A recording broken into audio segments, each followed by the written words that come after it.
For our project, we designed an autonomous tractor that varies the rate it sprays depending on its location in the paddock.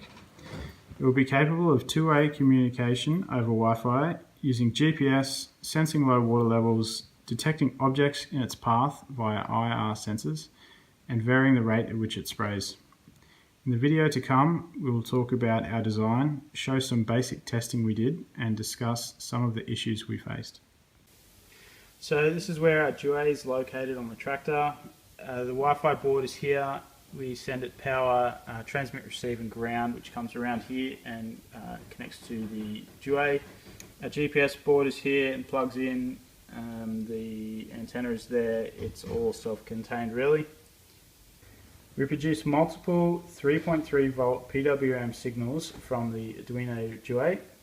They go to the H-bridge boards here and this power converter board here. This board feeds the pump, which sucks out of the tank and sprays out the back here.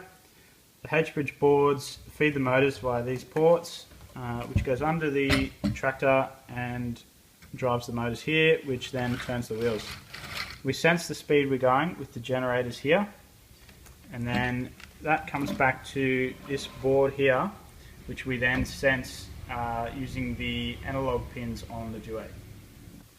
So we can sense the water level in the tank here with this water sensor.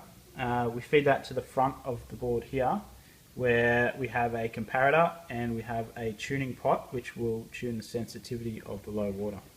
We also have IR sensors in the front here to detect obstacles, and again that goes to a comparator and has a tuning pot. From the outputs of these comparators it goes back to the duet.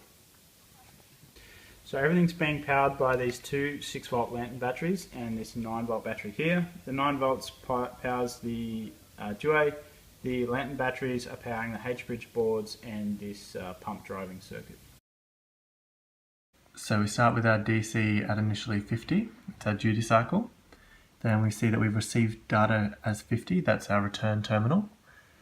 Our PWM wave, which we're measuring off the oscilloscope, shows a 50% duty cycle. And our motor is not moving.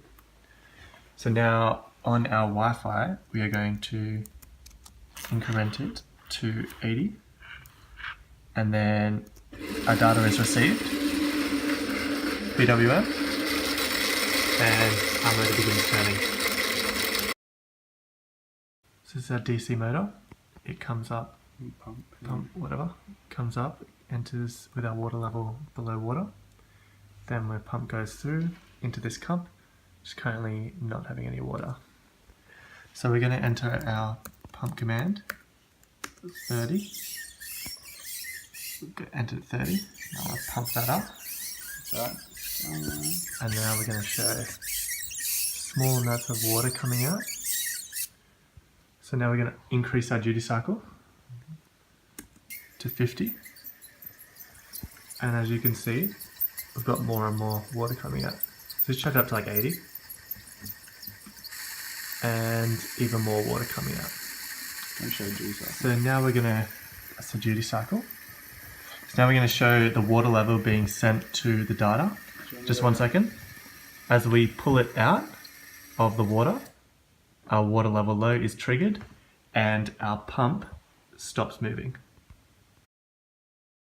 So we have the pump producing water. We have a duty cycle here of about 30.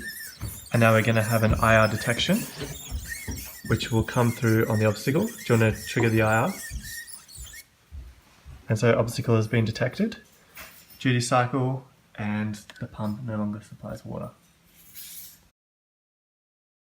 So we're out here with our GPS outside, doing its thing, and now we're going to GP, and it brings up our latitude, longitude, and number of satellites.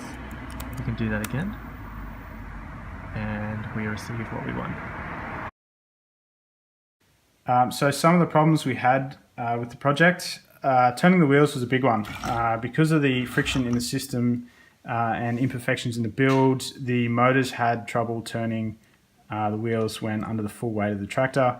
This could be improved by adding bearings to the system.